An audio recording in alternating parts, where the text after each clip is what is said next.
کہ یا ایھا الذین آمنو، اے ایمان والو، لا تبطلوا صدقاتکم بالمن والاذی، جب کسی پہ خرچ کرو نا، کسی کو صدقہ دیا یا کسی کو ہدیہ دیا، تو پھر اس کے بعد احسان جتلا کر یہ اجر اپنا ضائع مت کرو۔ ملا نصیر الدین والا سنا دوں قصہ بڑا زبردست۔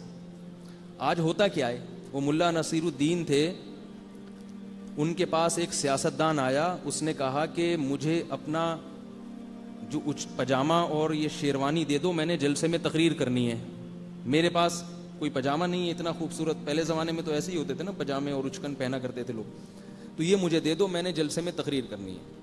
ملا نے کہا کہ ٹھیک ہے میں دے دوں گا، لیکن جلسے میں بھی چلوں گا تمہارے ساتھ۔ انہوں نے کہا بہت اچھی بات ہے، تم میرا تعارف تم ہی کرا دینا۔ اب جب جلسہ شروع ہوا ہے تو ملا نصیر الدین نے کہا کہ حضرات، آج جس شخصیت کو میں دعوت خطاب دے رہا ہوں وہ ایسے ہیں، وہ یوں ہیں، انہوں نے یہ کیا، انہوں نے یہ کیا، لیکن ان کا جو پجامہ ہے وہ میرا ہے، لیکن ان کا جو پجامہ ہے وہ کس کا ہے؟ وہ میرا ہے۔ جلسہ ختم ہو گیا، سیاستدان نے کہا یار تم یہ پجامے کا کیوں بتا رہے ہو کہ یہ میرا ہے؟ اس نے کہا بھائی میرا ہے نا، میں نے آپ کو دیا ہے۔ تو کہہ رہے ہیں ٹھیک ہے دیا ہے، لیکن سب کے سامنے یہ احسان جتلانا ہے، کتنی بری بات ہے، پجامہ تمہارا ہے، لو اپنا پجامہ واپس۔ نہیں اب رکھے ٹھیک ہے، میں اب نہیں بتاؤں گا کہ یہ پجامہ میرا ہے، ٹھیک ہے میں یہ نہیں بتاؤں۔ دوبارہ جلسہ ہوا، ملا صاحب چڑھے جلتے اور کہنے لگے حضرات یہ بڑی شخصیت ہیں اور یوں ہیں اور یوں ہیں، ان کا جو پجامہ ہے وہ انہی کا ہے، وہ میرا نہیں ہے، ان کا جو پجامہ ہے وہ انہی کا ہے، وہ میرا نہیں۔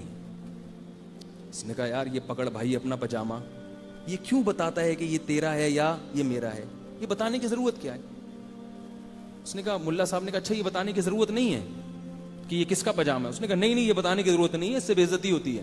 چلو بھائی ٹھیک۔ دوبارہ جلسہ ہوا تو ملا صاحب کھڑے ہوئے، حضرات میں شخصیت کو دعوت دے رہا ہوں اور یہ یوں ہیں اور یہ ہیں، اور ان کا جو پجامہ ہے اس کے بارے میں بتانے کی کوئی چندہ ضرورت نہیں ہے، اس کے بارے میں کوئی تبصرہ کرنا پسند نہیں کروں گا کہ یہ میرا ہے یا ان کا ہے۔ اس نے پجامہ اتارا، بولا بھائی تو پکڑ اپنے پجامے کو، مجھے یہ تیرا احسان بہت مہنگا پڑ رہا ہے۔ تو ہم بھی جب کسی کو گفٹ دیتے ہیں، گفٹ دینا بھی ثواب ہے، ہدیہ دینا بھی ثواب ہے۔ نبی صلی اللہ علیہ وسلم نے فرمایا تہادوا تحابوا، ایک دوسرے کو ہدایہ دیا کرو، اس سے محبت بڑھتی ہے۔ تو محبت خود ایک بہت بڑی عبادت ہے۔ اور صدقہ دینا بھی کسی ضرورت مند کو۔ ہدیے اور صدقے میں فرق یہ ہے کہ ہدیے میں سامنے والے کی ضرورت نہیں دیکھی جاتی، ہدیہ بادشاہوں کو بھی دیا جاتا ہے حالانکہ وہ ضرورت مند نہیں ہوتے، اس کا مقصد ہے محبت پیدا کرنا۔ اور صدقہ اکثر کس کو دیا جاتا ہے؟ ضرورت مند کو۔ تو اس میں نیت، اگر آپ نے احسان جتلانا شروع کر دیا تو یہ اللہ نے قرآن میں فرمایا کہ اس سے تمہارا اجر ضائع ہو جائے گا۔ قول معروف ومغفرۃ خیر من صدقۃ یتبعها اذى، فرمایا جب کوئی بھکاری مانگے ضرورت مند تو اس سے معذرت کر لینا یہ زیادہ بہتر ہے اس صدقے سے کہ جس صدقے کے بعد اس کو احسان جتلا کر تکلیف دی جائے، نہ تو یہ بہتر ہے بنسبت اس دینے کے کہ دینے کے بعد اپنا احسان جتلاؤ، تو یہ درست نہیں ہے۔ ہاں یہ یاد رکھو، اگر آپ نے کسی پر احسان کیا اور وہ آپ پہ ظلم کر رہا ہے پھر اس کو تانا دیا جا سکتا ہے کہ یار میں تمہارے ساتھ اچھا سلوک کر رہا ہوں اور تم میرے ساتھ یہ کر رہے ہو، تو ایسے موقع پہ برا نہیں ہے۔ تو یہ بھی اللہ تعالیٰ نے ہمیں ان آیتوں میں حکم دیا۔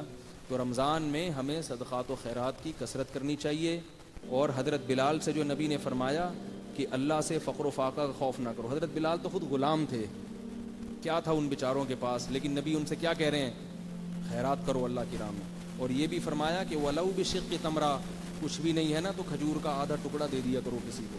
تو مسلمان کنجوس نہیں ہوتا، مسلمان بخیل نہیں ہوتا، مسلمان اگر دولت رکھتا بھی ہے تو خرچ بھی بہت کرتا ہے، رکھنے پر پابندی نہیں ہے، مگر دولت پہ سانپ بن کے بیٹھ جانا، دل لگانا اور آخرت میں ذخیرہ نہ کرنا۔ اللہ ایک کے 700 اور لاکھوں کروڑوں دے رہا ہے، بڑھا رہا ہے، اور آپ کو نہیں میں تو بحریہ ٹاؤن میں 10 پلاٹ لوں گا، 10 ہو گئے، اب میں 11واں بھی لوں گا، 12واں بھی لوں گا، 13واں بھی لوں گا۔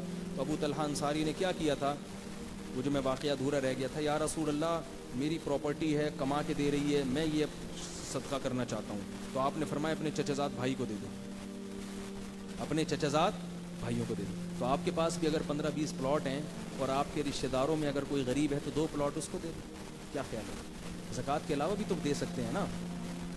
بولے یار 10 پلاٹ ہیں، کیا کرنا ہے، قبر میں جانا ہے، زندگی میری 10-15 سال کی رہ گئی، وہ بھی اگر رہ گئی ہے، ورنہ تو کوئی بھروسہ نہیں، کل مر جاؤں میں۔